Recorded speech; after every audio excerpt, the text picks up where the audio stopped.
Alright, hello everyone, it's silverkyle, and today I am going to be looking at all the video games that I am looking forward to that are coming out from the next few months in July to September 2020. Now, I don't feel that this is a complete list. I feel that there's still enough room, specifically in September, maybe even August, that we could get an announcement for a game. Specifically, I think that at the end of July, we might be getting a Nintendo Direct. Now, if we get a Nintendo Direct, they could slide a game or two in September. Maybe a Mario game, maybe a Mario anniversary game, like a compilation, something like that. It's a possibility, maybe. I would be so happy if they end up bringing like Super Mario 64, Super Mario Galaxy, and putting that on the Switch. I would be so like that's exactly what I want. Either in a compilation that would be more cost effective for I think a lot of people, like consumers. But if they sell them individually, I'd be fine with that too. Maybe like one in September, one in October, one in November. I'd be cool with that. I'd be so down with that. Either way, just give me some more Mario games from previous generations to play on the Switch. I'm all for it. Let's hope it happens. Now let's look at the games here. There's really only 2 games in August, 2 games in September, and July is stacked. It has 5 games. It has the most amount of games that I'm looking forward to. That some have already been released because we're doing this in the middle of July. But yeah, I'm really surprised with how well July is looking. Normally September would be the other way around and being the much more stacked one. Now there are some games that are coming out in September that I think a lot of people would be excited for that just aren't necessarily games that I'm looking forward to. Like there's NBA 2K21, the Tony Hawk's Pro Skater 1 and 2. What else is there? Maybe WWE 2K Battlegrounds. I do like wrestling games, but the WWE 2K Battlegrounds doesn't really look like the kind of wrestling game that I would like.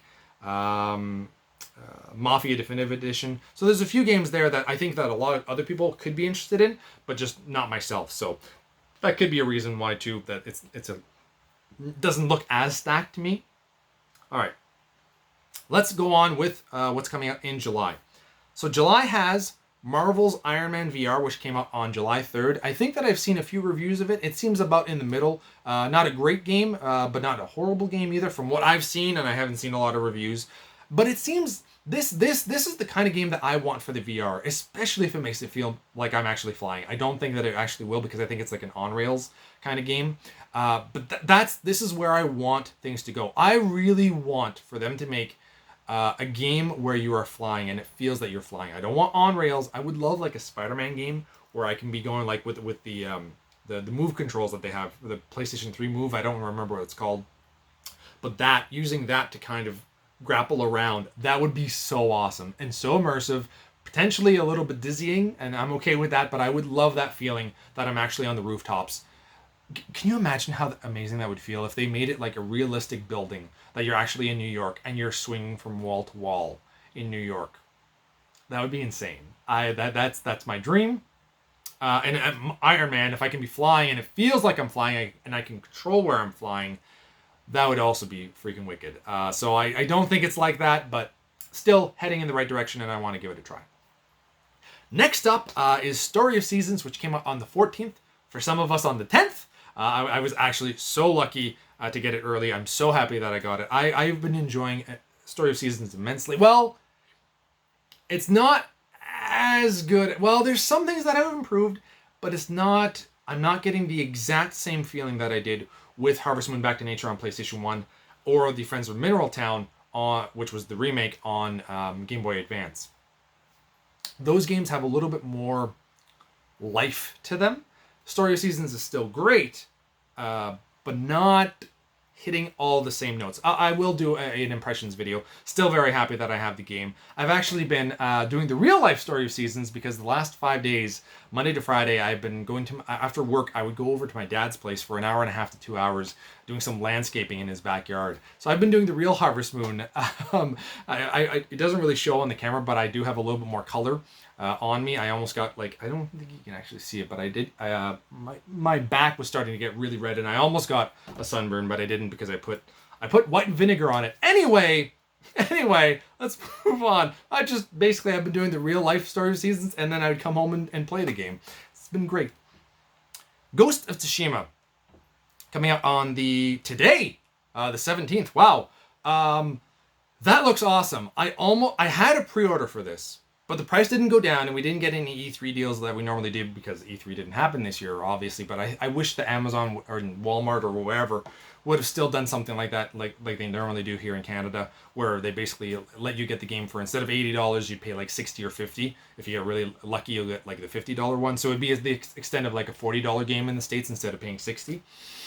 So they didn't do that, and because the Story of Seasons had just come out, I knew that I would probably be putting a lot more hours into Story of Seasons instead. So I decided to skip on Ghost of Tsushima for now, but I will be picking it up down the road, and I am very much looking forward to that game. That it looks really fun. Paper Mario: The Origami King. I've never played a Paper Mario game. I know that's blasphemy. I should really get on that. I should get like the Paper Mario on 64 on the Wii U, just download it, play it that way, and then I could get the physical copies for most of the other ones. I think the only one that would be hard to get was Thousand Year Door, which is, I've heard, arguably the best Paper Mario game on the GameCube, but I'm not going to pay the astronomical prices that seems to go for, unless I end up really enjoying the series. But yeah, because I've never really played any of the other games, I didn't want to dive into this just yet, but that is something that I am looking forward to. That also came out today on the 17th. And then, although I think there was a few leaks that some people got the game early as well, I think digitally for that one, potentially. I can't remember. I feel like was there another Paper Mario game that came out digitally early before as well? I feel that there might have been. I can't remember.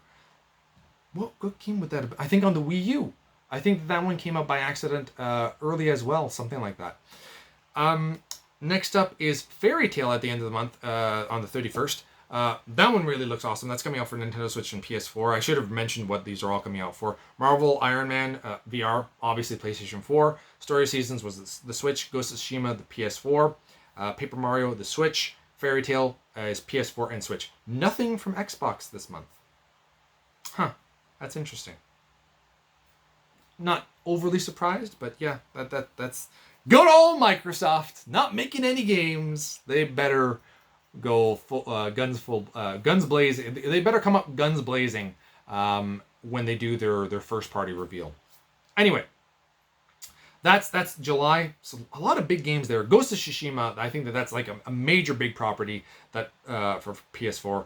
And Paper Mario is a pretty big game for the Switch. For me personally, Story of Seasons is massive, so I'm just loving this month.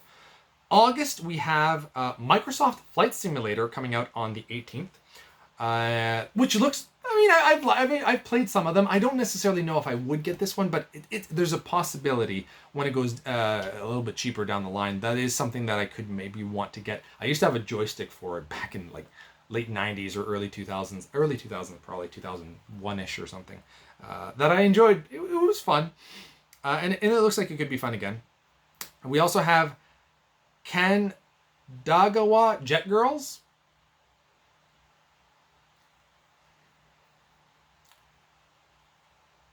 Looks like it could be fun. I'm kind of kidding. I only really have 2 games for August, and it's not the Jet Girls game. But I keep seeing like ads for it, and it doesn't look horrible. It's total just fan service, but and a little bit of, Jet Moto kind of gaming. I don't know. not day one, but it's a possibility. Oh God! If you're still watching this video and you've gotten to this point, make a comment about the Jet Girls. I'm just curious. Anyway, moving on to the actual list. Final Fantasy Crystal Chronicles Remastered Edition on the 27th of August.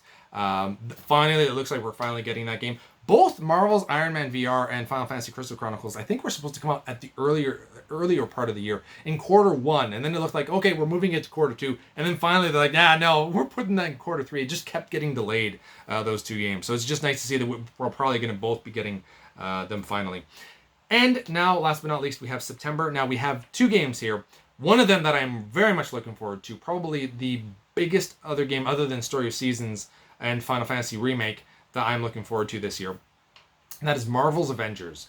I've been seeing a little bit of it, and then I think they had like a bigger reveal lately, but I didn't want to see it because I'm already sold on the game, and I just want to go in there a little bit fresh because it looks exactly what I've been wanting for years. And the fact that I can play this multiplayer with my friends, I'm so stoked. I have a pre-order for this from last year's E3, and I think I'm getting it for $50 from Walmart or something. And they're normally $80 in here in Canada, so I'm super happy about that. That is for Xbox One and PS4. And last but not least, we have Kingdoms of Amalur: Re-Reckoning. So and I never played that one on the Xbox 360 and PS3. And I think that this one is coming out for Windows, PS4, and Xbox One. That's coming out on the 8th of September.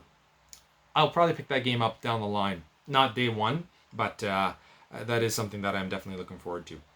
So that's everything that I'm looking forward to the next few months so far that they've announced. Let me know in the comments below what you are looking forward to. Have I missed anything that you are looking forward to? It's entirely possible. And mention the Jet Girls if you made it to the end of this video. Just because I'm curious. You're like, what game is this? Kandagawa Jet Girls. Look it up. You'll be somewhat entertained. All right. Thank you all for watching, everyone. You have been bearded in. Beardage.